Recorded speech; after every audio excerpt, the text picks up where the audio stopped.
أعوذ بالله من الشيطان الرجيم بسم الله الرحمن الرحيم الحمد لله رب العالمين والصلاة والسلام على سيدنا محمد وعلى آله وصحبه أجمعين والسلام عليكم ورحمة الله وبركاته. Frères et sœurs, assalamu alaikum wa rahmatullahi wa barakatuh. J'espère que vous allez tous et toutes bien en cette fin d'après-midi de ce jour de mercredi. Il est précisément mercredi 9, il est précisément 17h15. Alors frères et sœurs, comme vous avez dû logiquement le voir dans l'introduction de cette vidéo, nous allons revenir pour une énième fois sur la question de As-Salat at-Tarawih. Le Ramadan approche, la semaine prochaine Inch'Allah, et qui dit Ramadan, qui dit mois du Ramadan, dit forcément et obligatoirement at-Tarawih.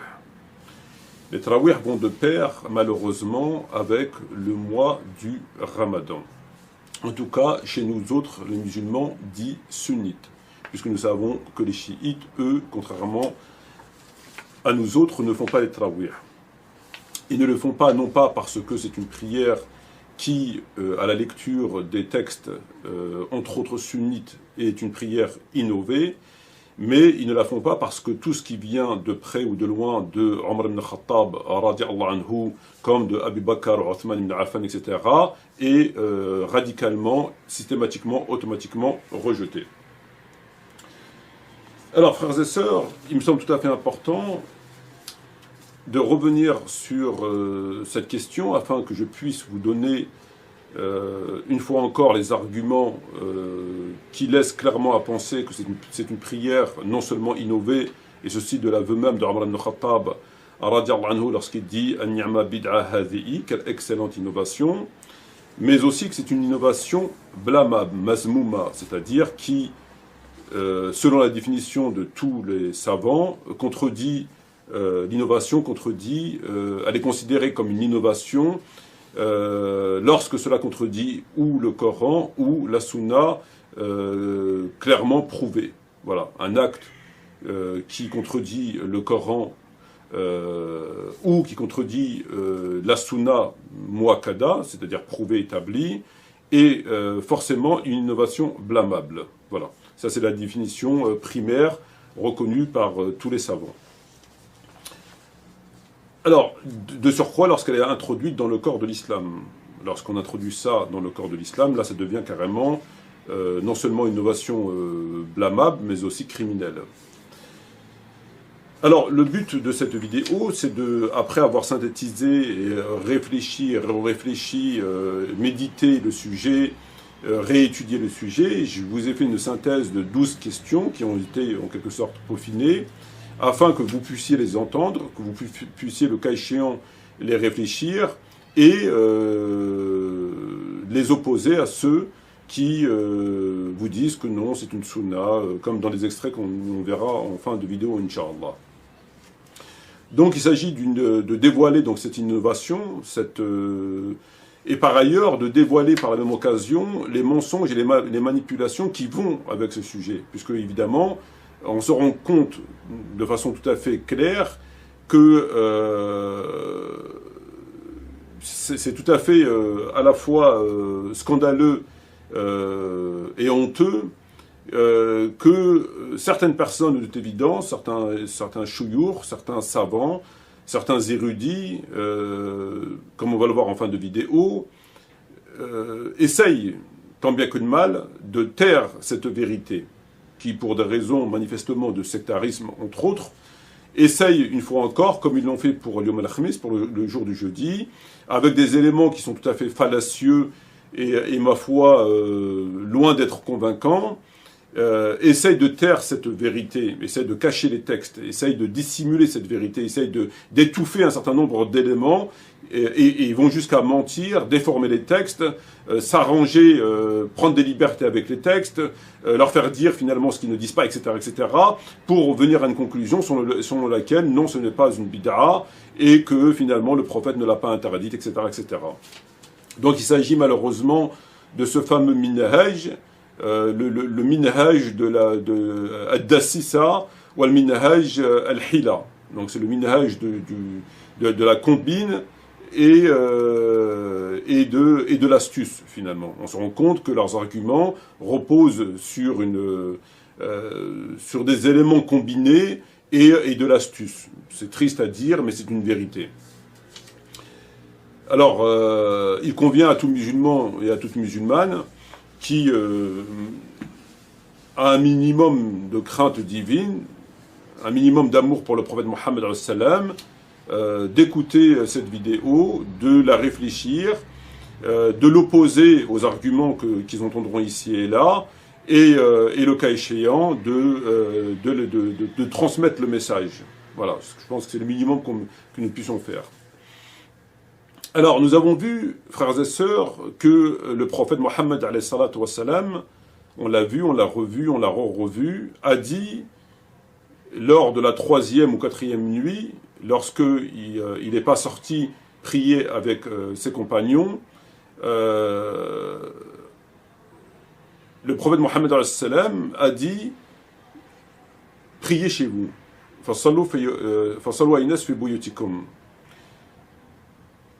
Et ces propos ont été tenus la 3e ou 4e nuit, après que des compagnons ont imité sa prière, comme on l'a déjà expliqué, et que la 3e ou 4e nuit, il n'est pas sorti. Donc il ne pouvait plus imiter sa prière. Et donc ils ont été le chercher à son domicile, jetant des cailloux sur son domicile, des petits cailloux, et celui-ci sortit en colère et finit par leur dire, entre autres, « Fasallu ayunas fi buyutikum ». Donc ce « Fasallu ayunas fi buyutikum », comment nous autres musulmans, on doit le comprendre? Quelle compréhension devons-nous avoir par rapport à ce « Fasallu ayunas fi buyutikum ». Ce fameux « Fasallu ayunas fi buyutikum » est à comprendre comme les compagnons qui étaient présents l'ont compris, c'est-à-dire d'arrêter immédiatement, de stopper leurs agissements et de rentrer chez eux. Lorsque le prophète leur a dit les compagnons ont mis un terme à cette volonté de faire, non pas tarawih, que ce terme n'existait pas à l'époque du prophète, mais de faire qiyam al-lil fil masjid avec le prophète, donc de veiller la nuit en groupe dans la mosquée pendant le mois du Ramadan. Donc, il faut comprendre, ce fasallu ayyuhan-nas, cet impératif, cet ordre doit être compris, donc, comme l'ont compris les compagnons, c'est-à-dire en mettant un terme radical et immédiat à leur volonté de poursuivre ces agissements. En d'autres termes, le prophète Mohammed leur dit donc, inutile donc de revenir demain, pas plus qu'après-demain, pas plus que l'année prochaine. Il n'y aura pas de prière surrogatoire avec moi dans la mosquée, ni aujourd'hui, ni demain, ni après-demain, ni l'année prochaine, ni jamais. Lorsqu'il leur dit si bien que Ibn Shihab, dans le Sahih al-Bukhari entre autres et Muslim, nous apprend, je cite, à la mort de l'envoyé de Dieu, alayhi salatu wassalam, les choses étaient dans le même état, puis elles l'étaient pendant le califat d'Abu Bakr, radiallahu anhu, et au début du califat d'Omar ibn Khattab, radiallahu anhu. Et 100% des savants disent que ces propos, à partir de ces propos, on n'a plus entendu parler de cette histoire. 100% des savants disent que lorsque le prophète Mohammed a dit « Fasallu ayunas fi buyutikum », on n'a plus entendu parler de cette histoire. Ce fasallu doit être compris, cet ordre doit être compris au moins au même degré que le fameux ordre de « donnez-moi de quoi écrire ». Donc il doit être compris, ce fasallu doit être compris dans le même, au moins du même ordre, au moins du même degré que lorsque le prophète malade et souffrant dit « donnez-moi de quoi écrire », atuni. C'est la même chose, on est face à un impératif. Et tout ordre du prophète Mohammed doit être, selon le Coran et selon la Sunna, et selon 100% des savants, doit être écouté et respecté. Tout ordre émanant du prophète doit être respecté, selon le Coran ou la Sunna. Y compris celui du jour du jeudi, y compris celui de At-Tarawih. Surtout, de surcroît, frères et sœurs, si cet ordre est accompagné d'un certain nombre d'éléments qui le caractérisent davantage, dont, entre autres, le fait que cet ordre a été dit alors que le prophète était en colère. Le prophète était en colère lorsqu'il l'a dit. Donc on s'imagine le ton qu'il a donné lorsqu'il l'a dit. C'était pas un face à l'eau mocholant, un face à l'eau pas tout à fait convaincant, un face à l'eau, etc. C'est un face à l'eau ferme, puisque le prophète sort en colère. Donc c'est quand même assez... ils ont réussi à mettre le prophète en colère. Et donc, cet ordre doit être compris comme un ordre au sens strict de l'impératif, face à l'eau, de surcroît sous le ton de la colère, comme nous l'apprend Al-Bukhari ou Muslim, de surcroît du fait que ce sont les derniers propos du prophète en date. Ce face à l'eau a été dit la 3e ou 4e nuit. Il n'a pas été dit avant, et c'est au moment de, comme nous le rapportent les récits. Donc tous les éléments rattachés à cette histoire viennent conforter indiscutablement le fait qu'il faut cesser immédiatement, comme l'ont compris les compagnons. Lorsqu'il a dit Ibn Shihab, fatwafa Rasulullah alayhi sallam wal amr ala dhalika. Fatwafa Rasulullah alayhi sallam wal amr ala dhalika. Le prophète est mort et l'affaire, les choses étaient ainsi. ثم كان الأمر على ذلك في خلافة أبي بكر وصدر من خلافة عمر بن الخطاب رضي الله عنهما jusqu'au califat Omar ibn al-Khattab. Le hadith qui vient nous enseigner qu'est-ce qui s'est passé la 3e ou 4e nuit, après que les compagnons ont prié à l'insu du prophète pendant 2 ou 3 nuits, comme on l'a vu, il a rapporté dans Bukhari, dans Muslim. قال فلما يخرج إليهم, donc lorsque le prophète n'est pas sorti dans la mosquée, farafa'u aswatahum, les compagnons ont levé la voix pour dire on est là. Wa asabu al-bab, c'est-à-dire qu'ils ont jeté des cailloux sur la porte. Fakhraj ilayhim ar-rasul, il est sorti le prophète ghadbanan, il est sorti en colère. فقال لهم رسول الله عليه الصلاة والسلام ما زال بكم صنعتكم حتى ظننت أن سيكتب عليكم. Je crains que ce que vous faites là, vous allez le payer en quelque sorte, que ce soit inscrit contre vous. فصلوا في بيوتكم فإن أفضل الصلاة في بيتي إلى مكتوبة. Donc après il leur a dit فصلوا أيها الناس في بيوتكم فإن أفضل الصلاة مرئي في بيتي إلى مكتوبة. Donc on a tous les éléments réunis, c'est-à-dire la chronologie des événements, la date, l'ordre du prophète, le ton qu'il a mis, etc., etc. La question qui se pose, c'est qu'ont-ils fait de cet ordre? Puisque autour de leurs explications pour le moins complètement fumeuses et mal intentionnées de toute évidence, on se rend compte que al-amr fasallu ma fa'alu bil amr, puisqu'on sait que dans la phrase fait jumla il y a le amr. On ne parlons pas de la meilleure prière, on y reviendra dessus.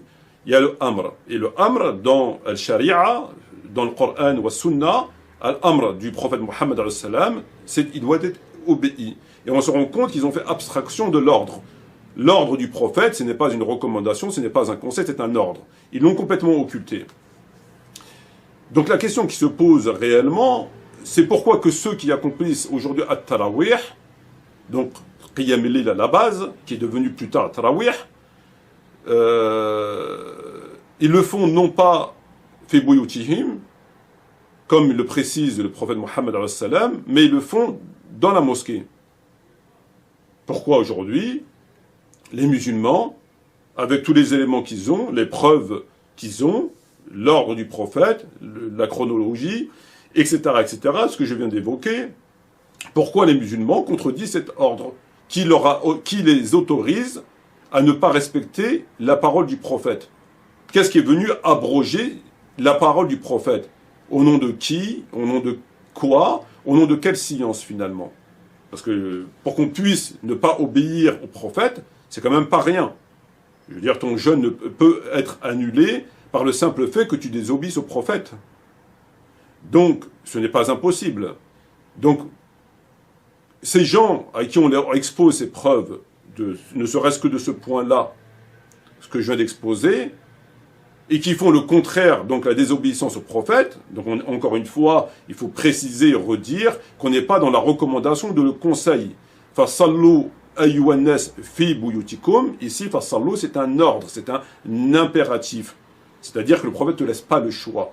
Et les compagnons l'ont entendu et l'ont compris. Si bien que les choses en sont restées là, il n'y a pas eu de tarawih, de qiyam al-lil le lendemain, la semaine d'après, le mois d'après, l'année d'après, toutes les années après, le prophète Mohammed a mis un terme à cette truc, à cette volonté de prier avec lui. Et durant le califat d'Abu Bakr jusqu'au califat d'Omar ibn Khattab. Donc aujourd'hui, les musulmans qui font tarawih désobéissent à cet ordre. Au nom de quoi on peut se permettre de désobéir à un ordre du prophète? Alors que le Coran il dit قُلْ أَطِيعُوا اللَّهَ وَالرَّسُولَ فَإِنْ تَوَلُّوا فَإِنَّ اللَّهَ لَا يُحِبُّ الْكَافِرِينَ. فَأَطِيعُوا اللَّهَ وَالرَّسُولَ. Obéissez à Dieu et à son messager. Ici, il se détourne, Dieu n'a pas les mécréants. ذلك بأنهم شاقوا الله والرسول ومن يشقق الله والرسول فإن الله شديد العقاب. ذلك بأنهم شاقوا الله والرسول. Ceci parce qu'ils se sont shaqu, c'est le fait de se séparer. ومن يشقق الله والرسول فإن الله شديد العقاب. Et celui qui se sépare en quelque sorte de Allah et du messager, Dieu est dur en punition. وما كان للمؤمنين والمؤمنات إذا قضى الله والرسول أمرا أن يكون له خير من أمرهم ومن يعص الله والرسول فقد ضل ضلالا مبينا ومن كان للمؤمنين وللمؤمنات إذا قضى الله والرسول أمرا. Il ne convient pas à un croyant et une croyante lorsque Allah et son messager ont décidé d'une chose أن يكون لهم من خير من أمره et que ils font autre chose de ce que lui a fait.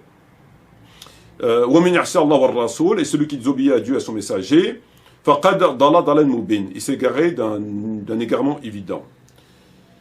يَا أَيُّهَا الَّذِينَ آمَنُوا أَطِيعُوا اللَّهَ وَالرَّسُولَ وَلَا تَوَلُّوا عَنْهُ وَأَنْتُمْ تَسْمَعُونَ. Ô vous qui croyez, obéissez à Dieu et à son messager, et ne vous détournez pas alors que vous l'entendez, alors que tasma'oun, alors que vous entendez.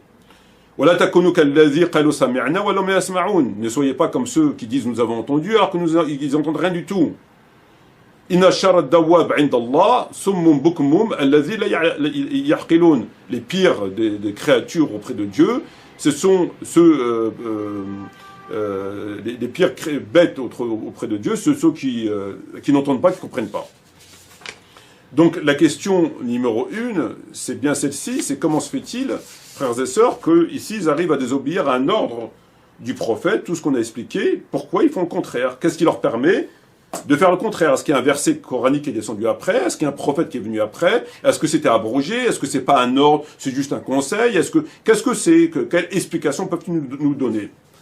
Question numéro 2. Nous avons vu avec certitude, frères et sœurs, nous avons vu avec certitude, c'est-à-dire à 100%, que le prophète Mohammed n'a jamais prié avec ses compagnons. Il n'a pas prié une nuit, ni 2 nuits, ni 3 nuits, ni 4 nuits, il n'a jamais prié avec ses compagnons. Dans le Bukhari ou le Muslim, il n'a jamais prié avec ses compagnons. Alors que les savants, qu'une partie des savants, des shuyur, des fuqaha, des ahl al-ilm, des ulama, nous disent qu'il a prié 3-4 nuits avec lui, comme il le dit notamment Cheikh Fawzan. Alors il y a un problème. En s'appuyant sur Bukhari et Muslim, ils disent que le prophète a prié 3-4 nuits avec ses compagnons. Et après, il a arrêté. Or, lorsque je vais extraire tous les éléments qui sont dans Bukhari ou Muslim, l'intégralité des éléments, parce que c'est comme ça qu'il faut faire, on se rend compte que le prophète Mohammed n'a jamais prié avec ses compagnons. Donc ici, j'ai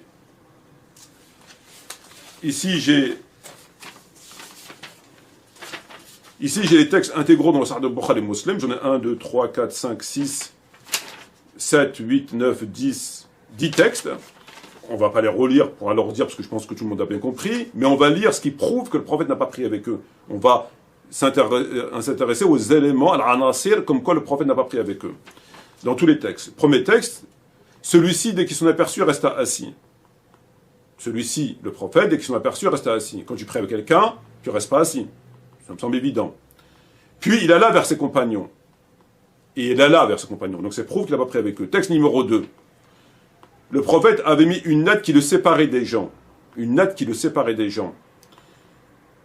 Quelques hommes cherchèrent à imiter sa prière. Une nuit, ils n'entendirent plus sa voix, croyant qu'il s'était endormi. Donc ces éléments prouvent qu'il n'a pas prié avec eux. Sinon tu ne mets pas quelque chose qui te sépare des gens, tu imites pas sa prière et tu te ne fies pas au son de sa voix. Ils pensaient qu'il s'est carrément endormi. Comment peuvent-ils dire qu'il a prié avec eux? Troisième texte, le prophète faisait dans la prière un mur durant la nuit dans sa chambre qui avait un mur un peu élevé. Il y avait un mur un peu élevé.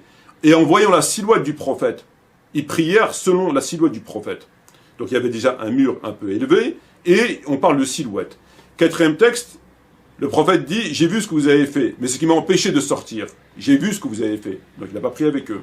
Cinquième texte, il dit « Cela dit, il ne m'était pas inconnu que vous étiez ici. » C'est le prophète qui parle. « Il ne m'était pas inconnu que vous étiez ici. » Sixième texte, le prophète, lorsqu'il sentit notre présence, derrière lui, il écourta sa prière. Lorsqu'il sentit notre présence, il écourta la prière.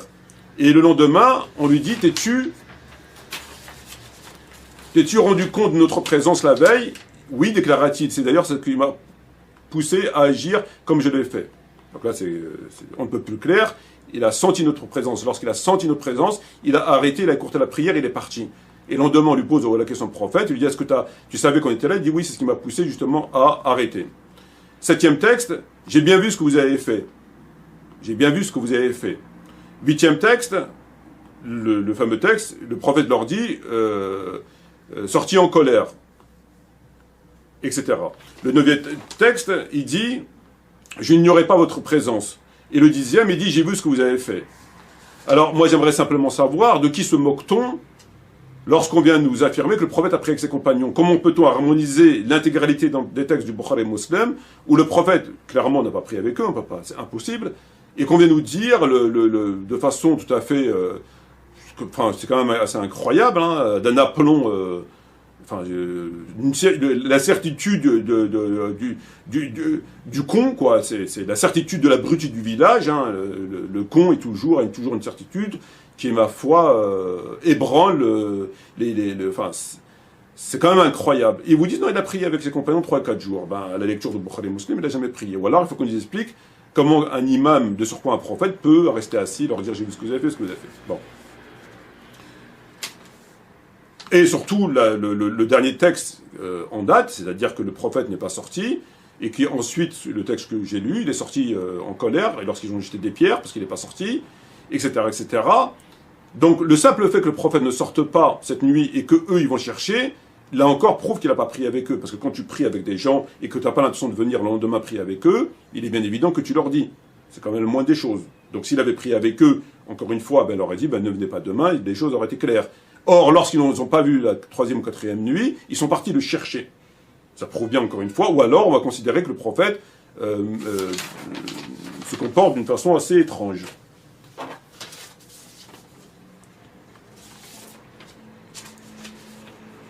Donc, comment peuvent-ils nous dire, à la lecture de Bukhari ou Muslim, que le prophète a prié 3 et 4 nuits avec ses compagnons de ce nom qu'une sunna?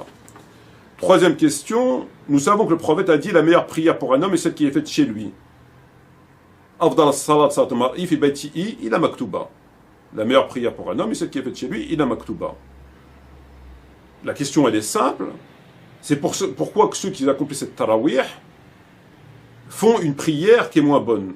Alors non seulement elle est frappée d'interdit, comme on l'a vu, on ne va pas se répéter 1500 fois, quoique, le prophète répétait bien 3 fois les choses pour qu'elles soient bien comprises, je comprends aujourd'hui pourquoi, mais restons sur ce segment.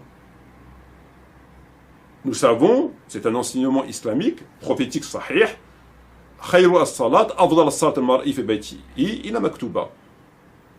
Donc le prophète dit, la meilleure prière pour un homme est celle qui est faite chez lui, mis à part la prière obligatoire. Pourquoi les gens font tarawih à la mosquée, sachant que leur prière est moins méritoire? Est-ce qu'ils n'ont pas besoin de hasanat? Est-ce qu'ils ont trop de hasanat? C'est quoi le problème? Même si on enlève le reste, pourquoi tu fais une prière dont tu sais qu'elle va être moins bonne à la mosquée? Parce que la meilleure prière pour un homme est celle qui est faite chez lui. Il a maktuba. Donc là, c'est un problème qui repose plus sur de la psychiatrie ou que sais-je, que sur la théologie. Il faut vraiment avoir un problème pour délaisser une chose meilleure pour une chose moins meilleure. Afdal as-salat fi bayti ila maktuba. Pourquoi tu fais une prière qui est moins bonne? T'as pas besoin de hasanat, c'est quoi ton problème? Étrange.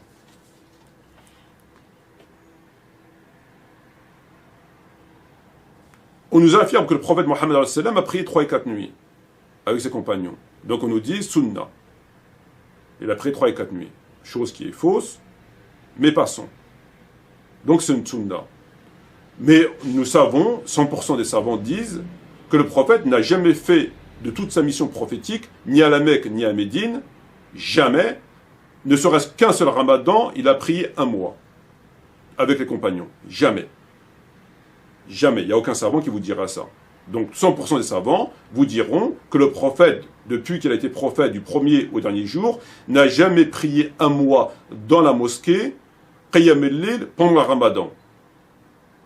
La question qui se pose, c'est que quand bien même le prophète aurait prié 3 et 4 nuits et qu'il aurait mis un terme, selon d'autres, avec d'autres mots, peu importe, il a mis un terme. Pourquoi est-on passé de 3 à 4 nuits à un mois? Bien sûr, on va écouter l'argumentation qui est, ma foi, qui n'a rien de théologique et qui est complètement débile, qui se conçoit selon une logique mathématique matérielle et non pas théologique, puisque la théologie impose, frères et sœurs, qu'on ne peut jamais excéder le prophète. On ne peut jamais excéder une pratique du prophète. C'est-à-dire par les ablutions, il a fait 3 fois maximum, il a fait une fois 2 fois, il a fait aussi 3 fois. Les savants vous diront, tu ne peux pas faire 4 fois. Si tu fais 4 fois, tes ablutions sont annulées. Tu peux faire 1 fois comme dans le Coran, tu peux faire 2 fois comme dans la Sunna, tu peux faire 3 fois comme dans la Sunna, tu peux faire ce que dit le Coran, mais il vaut mieux faire la Sunna, etc., etc. Mais jamais un savant vous dira, tu peux faire 4 fois la répétition des membres du lavage des membres. Ça n'existe pas. Donc là, le prophète, on admettons qu'il avait pris 3-4 nuits, il n'a jamais fait un mois. Il a mis un terme. Très bien. Peu importe comment il a mis un terme. Aujourd'hui, il faut un mois. Pourquoi il faut un mois? Parce que le prophète n'a jamais fait un mois. Alors on va nous dire, le ramadan dure un mois. Si le prophète aurait été vivant, le problème c'est que le prophète ne l'a pas légiféré et que le prophète ne l'a pas fait. Donc si tu veux t'en tenir à ta pseudo-sunna, tu dois t'arrêter à 3 jours. Si tu considères que le prophète a payé 3 jours avec eux. Il a accepté 3 jours, après il a dit arrêtez. Après 4 jours, il a dit arrêtez. Bon, ben on va faire 4 jours, on va arrêter. Non, ils en ont déduit que le ramadan dure un mois, donc on fait un mois, même si le prophète n'a pas fait un mois. Donc ils ont excédé, ils ont défié une règle fondamentale. Tu ne peux pas aller au-delà. Le prophète n'a jamais été au-delà. Même le ramadan, il dure 15 jours, 6 mois, tu ne peux pas aller au-delà. Ça, c'est une réflexion qui est complètement déconnectée avec la religion, avec les textes. Le ramadan dure un mois, donc on fait un mois. Oui, d'accord, ça c'est la logique. Mais nous, on ne réfléchit pas qu'avec la logique, on réfléchit avec des éléments théologiques. La théologie nous impose qu'on ne peut pas excéder, etc., etc. Bon. Donc là, encore une fois, il y a quelque chose qui ne va pas du tout.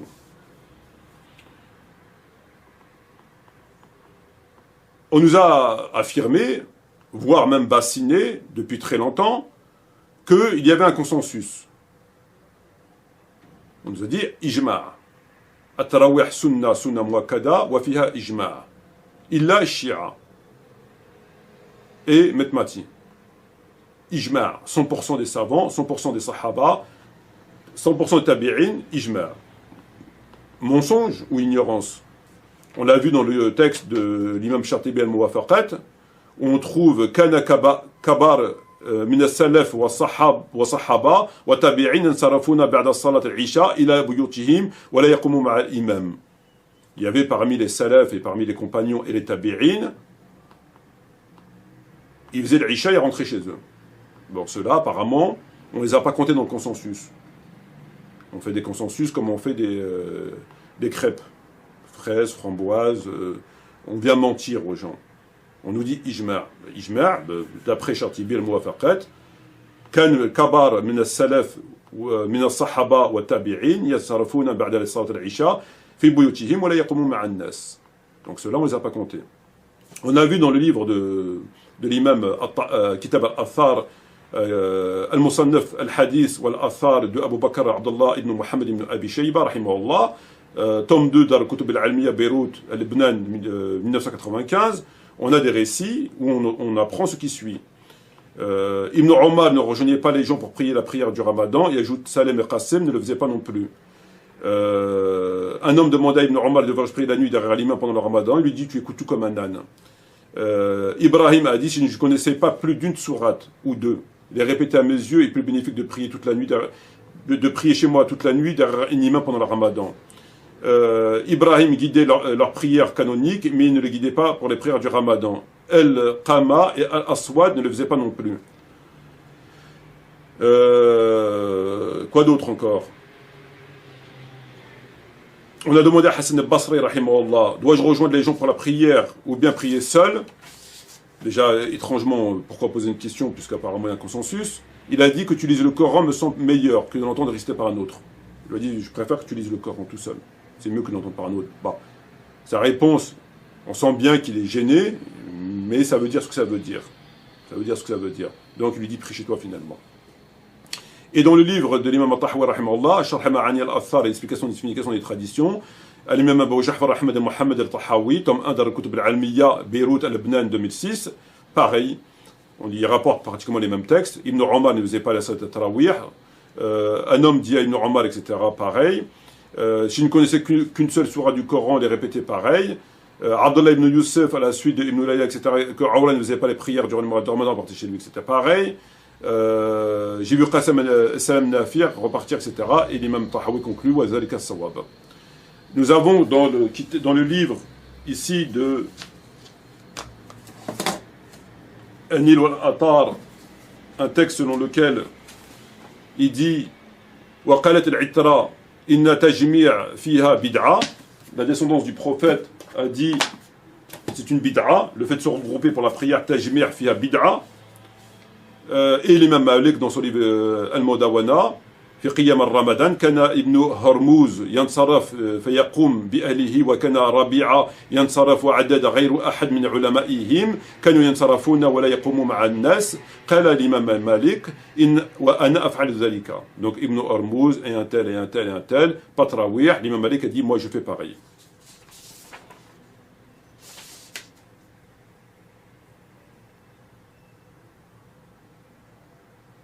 D'autres textes, bon, inutile de lire. Alors, c'est quand même incroyable. Et on a fait croire aux gens qu'il y avait un ijma'. Ben, apparemment, ces gens-là, ils comptent pour du beurre. Alors, tous ces gens se comptent pour du beurre. Voilà, ils font les ijma' comme ils veulent. Ils mentent aux gens, ils cachent. C'est la religion d'Assissa wal-Hila. Voilà. C'est ce qu'ils savent faire de mieux. Ils le font constamment. Ils le font constamment.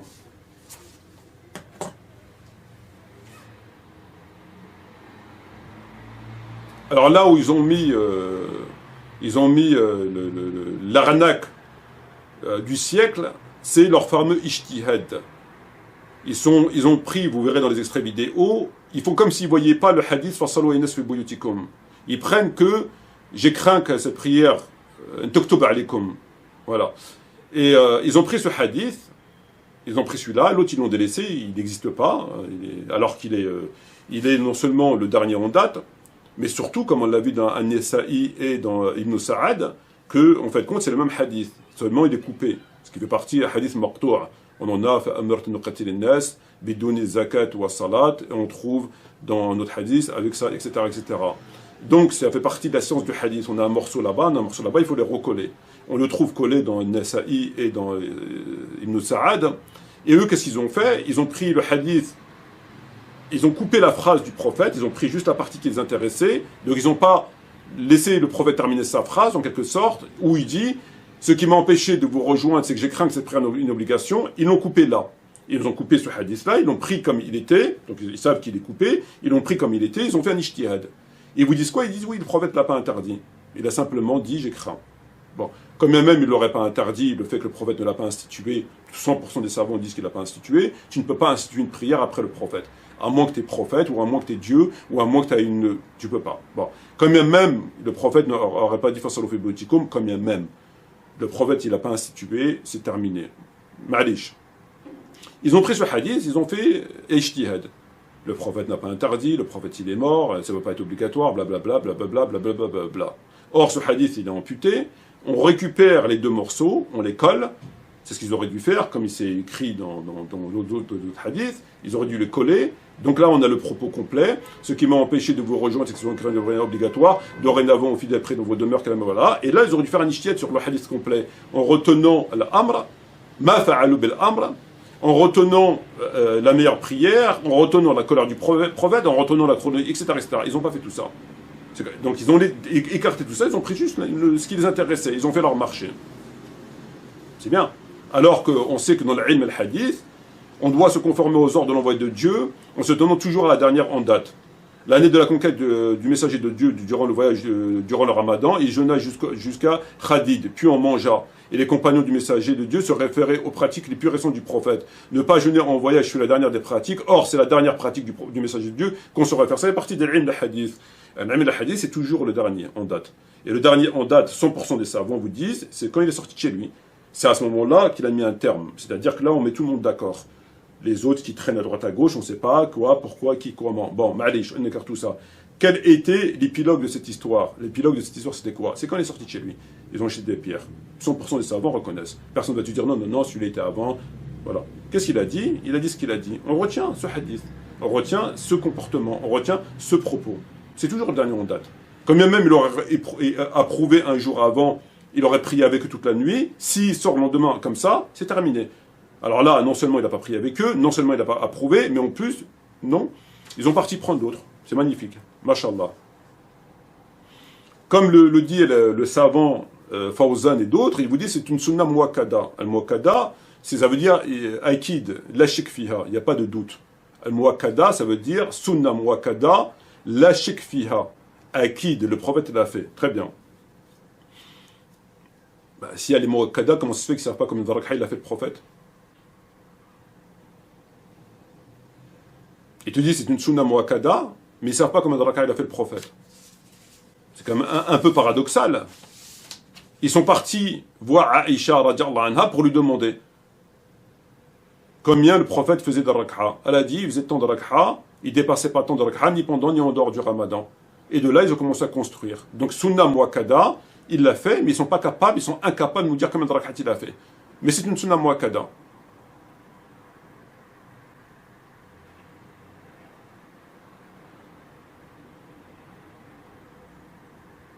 Et d'ailleurs, ça aurait été une sunna muakkada, tout simplement une sunna. Pourquoi des compagnons, des tabi'in, Ibn Omar, Nafi' al-Salam, l'imam Malik, Tahawi, Shafi'i, etc. se sont détournés de cette sunna. Si elle était si bonne et si conforme, pourquoi ils se détournent?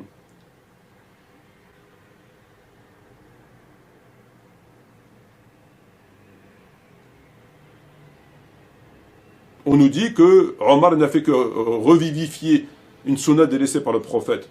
Il a revivifié. Donc il doit...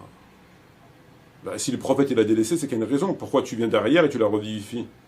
Ce qui est encore là, évidemment faux. Le prophète ne l'a jamais délaissé, il l'a arrêté, il ne l'a jamais fait. Jamais. Jamais. Mais quand même.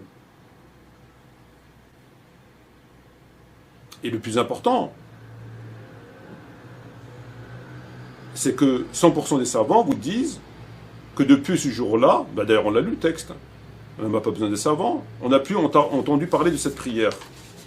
Il dit Fatwa far Rasulullah sallallahu wal amra ala dhalika. Thumma kana al amra ala dhalika fi khilafa Abi Bakr wal khalifa Omar ibn Khattab radiyallahu anhuma. C'est-à-dire stop. Mais c'est quand même incroyable. Donc ça veut dire que le prophète ne l'a pas fait 3 ou 4 nuits. Il l'a interdit à ses compagnons. C'est resté comme ça pendant les années durant lesquelles le prophète a fait d'autres ramadans, parce qu'il n'est pas mort cette année-là. On n'a pas entendu parler de Tarawih, le Qiyam al-Lil. L'autre année, le prophète il meurt. Et après, Omar ibn Khattab vient instituer, c'est-à-dire qu'on se permet d'instituer une prière que le prophète n'a pas instituée. Donc on est un petit peu comme les chiites qui considèrent que le prophète n'a pas terminé sa mission et qu'on a un prolongement avec Ali, alayhi salam, et les 12. Ça veut dire qu'il le lie au prophète. Le prophète et les 12, ils sont liés. Le Coran, il n'est pas clos, la Sunna, elle n'est pas close. La porte, elle est ouverte.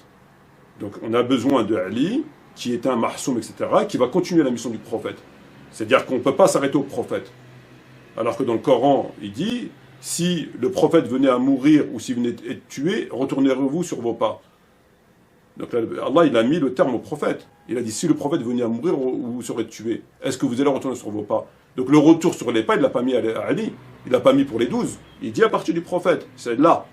Il n'y a pas d'après après prophète. Ça s'arrête là. Est-ce que s'il est mort, vous allez retourner sur vos pas? Il n'a pas dit si Ali meurt ou si l'autre ou l'autre. Ça veut dire ça s'arrête là. Donc on a un petit peu comme les chiites, c'est-à-dire qu'on a un prolongement d'une personne qui n'est pas prophète, et qui vient vous inventer une prière qui n'a pas été instituée par le prophète, de surcroît qui a été interdite par le prophète. Est-ce que c'est légal? Est-ce que c'est légal d'inventer une prière? Pour inventer une prière, il faut être prophète au moins. Alors, qui est le prophète, encore une fois? Qui est le prophète?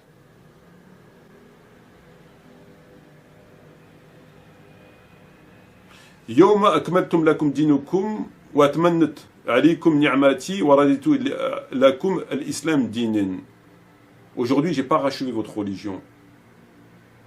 Et j'ai agréé l'islam pour vous comme religion. C'est terminé. La religion, elle est terminée. Kamla. Non, il y a encore des prières qui sortent. Il y a encore des prières qui sortent. D'ailleurs, lorsque Omar ibn Khattab a eu l'excellente idée de regrouper le Coran, qu'est-ce qu'il lui a dit Abu Bakr? Il lui a dit, comment pourrais-je faire une chose que le prophète n'a pas faite? Comment pourrais-je faire une chose que le prophète n'a pas faite? Cette question, elle trouve tout son sens dans le Tarawih. Omar ibn Khattab leur a dit, comment puis-je faire une chose que le prophète n'a pas faite?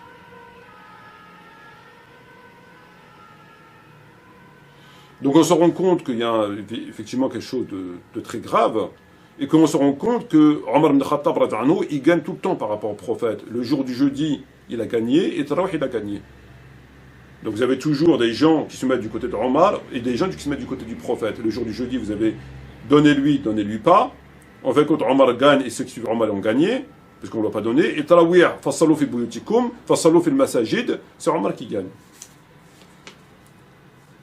D'ailleurs, le nom lui-même n'existait pas à l'époque du prophète. C'est un nom qui a été inventé à l'époque de Omar. D'ailleurs, lui-même, le nom, la prière de la pause, ça ne veut rien dire.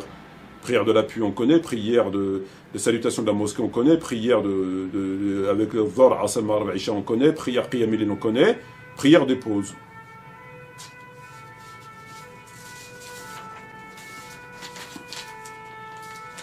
Alors, le terme meilleur, Afdal Sa'at Maraïf et Baiti'i. Comment on doit comprendre Afdal? Afdal, c'est meilleur. Très bien. Mais il ne faut pas le comprendre comme meilleur. Au sens meilleur, c'est-à-dire comme si on vous laissait le choix entre deux choses. Quand le prophète dit, alayhi salatu wassalam, la prière faite dans ma mosquée est meilleure que la prière faite ailleurs. Là, il y a une balance. Est-ce que le prophète a interdit de faire une prière ailleurs? Non. Est-ce qu'il t'a interdit d'aller prier dans non. Il a simplement dit, la prière faite dans ma mosquée a plus de valeur et meilleure que celle faite ailleurs. Meilleure. Les deux sont autorisés. Les deux sont autorisés.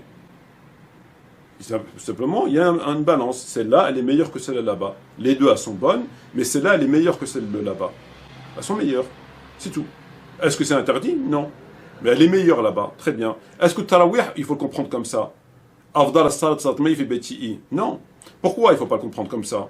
Parce que en face de meilleur à la maison, on n'a pas moins meilleur à la mosquée.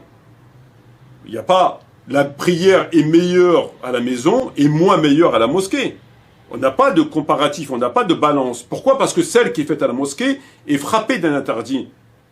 Fasallu, par l'impératif. Fasallu fi buyutikum. Donc là, l'impératif ne permet pas de faire le système de la balance, le système du meilleur, du comparatif. Le comparatif, on le fait si il n'y a pas d'interdit. S'il n'y a pas d'interdit, on fait un comparatif. Mais on ne peut pas faire un comparatif si la chose est interdite. On ne compare pas une chose licite à une chose interdite. On ne va pas dire l'eau c'est mieux que l'alcool, puisque l'alcool c'est interdit.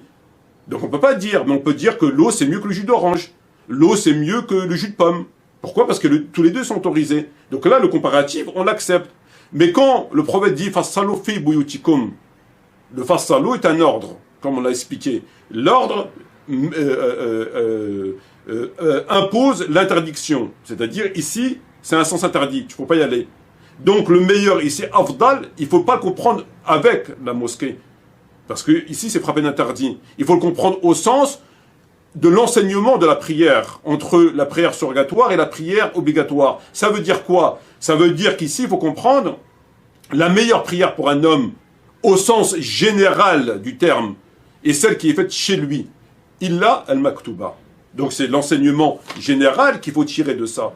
C'est l'enseignement général. La meilleure prière pour un homme, afdal as-salat al-ma'i, fi bayti'i, il a maktuba. Voilà ce qu'il dit le prophète. Mais il t'a pas dit de choisir entre celle-là ou à la mosquée, parce qu'il vient te dire, fa salli fi baytik, al-amr. Donc il ne faut pas qu'on vienne nous dire, il a dit meilleur, mais il n'a pas interdit ici, il interdit. Il interdit pourquoi? Parce qu'il a dit fa sallu. Et le fa sallu renvoie une interdiction. Donc il n'y a pas de comparatif. Et quand bien même tout cela, le fait que les éléments, que le prophète ne l'a pas institué, qu'il est mort sans instituer, on ne peut pas inventer une prière. Ou alors, il faut être prophète. Il faut reconnaître le statut de la personne comme prophète. Si tu veux inventer une prière, il faut que tu dises je suis prophète, ou que les gens te reconnaissent comme un prophète. Mais si tu n'es pas prophète et tu n'es pas Dieu, et jusqu'à preuve du contraire, Omar ibn Khattab n'est pas prophète, n'est pas Dieu, il ne peut pas inventer une prière que le prophète n'a pas faite. Surtout Dieu a dit, aujourd'hui, j'ai pas racheté votre religion. Subhanallah, ajib. Ajib. On nous dit que Ali, il faisait tarawih. Moi, je demande qu'à le croire. Passant devant la mosquée, que Dieu illumine le tombeau d'Omar, etc. Moi, je demande qu'à le croire.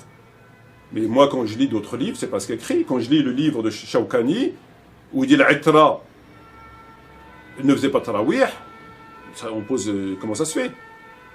Pourquoi cette contradiction? Pourquoi on nous dit qu'Ali faisait tarawih, et puis pourquoi que lui? On dirait, on se sert de Ali pour se défendre. Genre, si lui la faisait, c'est que le débat il est clos. Alors que dans le livre de Shawkani et ailleurs, on nous dit qu'il faisait pas tarawih. Donc il y a une contradiction là. Qui dit vrai, qui dit faux? Bon. Moi, la question ne se pose pas, vu ce que je vois, hein, les mensonges, la religion, de l'astuce et de la dissimulation, al-minhaj, ad-dassissa ou al-hila. C'est tout. On voit bien comment il joue avec les textes. Donc la question ne se pose pas. Alors, il y a une chose qui est très importante, c'est quand je faisais tarawih, on avait toujours des gens qui disaient quoi? Ils disaient, oui, akhi, c'est pas obligatoire tarawih, pour ceux qui ne voulaient pas partir. Mais tout le monde fait tarawih. Tout le monde fait tarawih. Tout le monde fait tarawih. Donc oui, c'est vrai, mon frère, c'est pas obligatoire. Mais tout le monde fait tarawih. Qu'est-ce qu'il faut comprendre par là? Ça veut dire que toi, tu es un paria. Tu n'es pas normal. Tu es louche. Tout le monde fait tarawih sauf toi. C'est bizarre, toi, comme mec. Oui, c'est pas obligatoire. Alors tu lui dis, ouais, mais c'est pas obligatoire. Oui, c'est pas obligatoire. Mais tout le monde fait. Ah, c'est mieux de la faire. C'est pas obligatoire, mais c'est mieux de la faire. Parce que tout le monde fait. Il culpabilise les gens. Il culpabilise les gens. Certains vont dire l'Isha n'est pas acceptée sans tarawih, d'autres vont dire le Ramadan. Bref, on n'est plus à ça près. Mais ceci vient constamment. Oui, c'est pas obligatoire, mais tout le monde fait tarawih. Donc si toi tu fais pas tarawih, c'est que tu es louche. Ben, cet élément-là, maintenant, ils peuvent le mettre à la poubelle.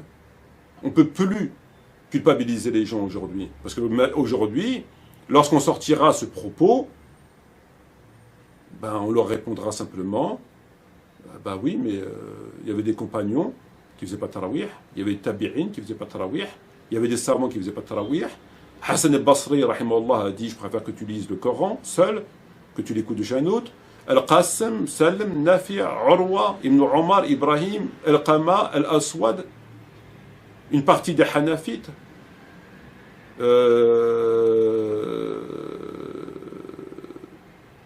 Hormuz, فيقوم بأهله وكان ربيعة. Tous ces gens ne faisaient pas tarawih. Donc venir culpabiliser les gens, c'est terminé. Parce qu'aujourd'hui, on ne peut pas nous dire tu es le seul. La liste, et encore, on n'a pas tout. On n'a pas tout, parce qu'entre les livres qui sont brûlés et ce qu'on peut découvrir dans d'autres livres qui ne sont pas connus, je suis sûr et certain qu'on a beaucoup plus que ça. On a largement beaucoup plus que ça. Ça, c'est ce qui ressort grâce à Dieu. La vérité finit toujours par ressortir. Mais évidemment qu'on a beaucoup plus que ça. Ça me semble évident. D'ailleurs, ça a dû créer une division parmi les compagnons. Certains faisaient tarawih, d'autres rentraient chez eux.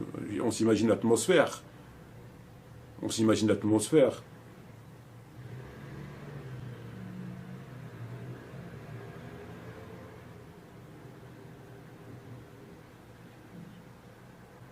Alors moi, j'aurais été présent le jour du jeudi, j'aurais écouté le prophète et j'aurais suivi ceux qui ont écouté le prophète.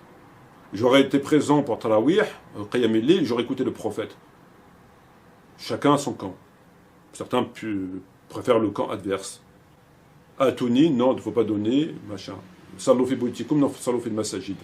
Afdal salat fi bayti'i, la afdal salat fi al-masajid. Comme il a dit Fawzan. C'est magnifique.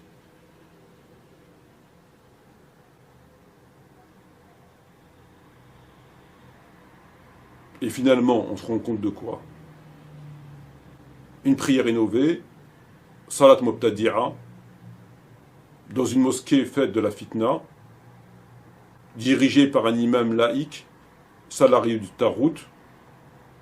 À vrai dire, on n'a jamais, ou très rarement vu, autant d'égarements en un seul et unique endroit. Vous avez une prière mubtadi'a, innovée, qui contredit la volonté du prophète. Le prophète te regarde dans les yeux et te dit « Fassalli fi baytik » énervé. « Fassalli fi baytik » il va à la mosquée. Ils osent regarder le prophète dans les yeux après. J'imagine le prophète est devant toi et te dit « Fassalli fi baytik » Non, je vais à la mosquée. Maintenant, il y a des gens qui inventent des prières. Moi, le prophète, il l'a jamais fait. Ah ben, mais c'est pas grave, il y a quelqu'un qui va en inventer une. C'est un truc de malade.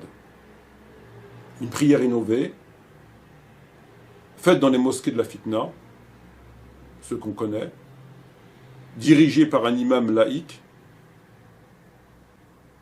La boucle est bouclée, la messe est dite. À côté, les Khawarij, c'est des apôtres.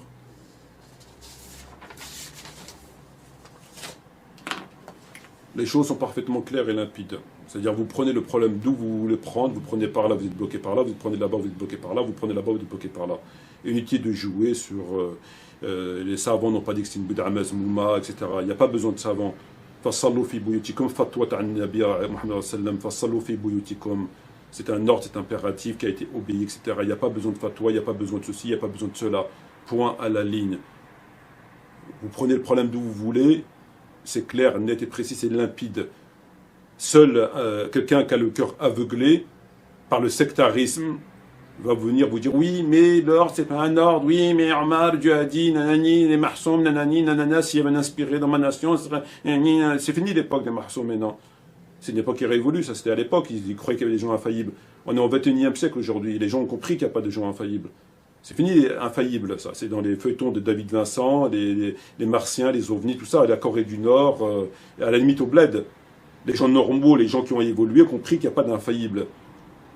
C'est fini l'époque des infaillibles. Oui, mais Omar, les aspirateurs, suivez la sunna des califes après moi, s'il y avait un prophète après moi, ça aurait été oui, mais c'est pas un ordre, oui, mais il a pas, oui, mais ils n'ont pas dit que c'était une prière, une innovation, ils ont dit c'est mieux, voilà. Sur ce, je vous remercie, wa salam alaikum wa rahmatullahi wa barakatuh.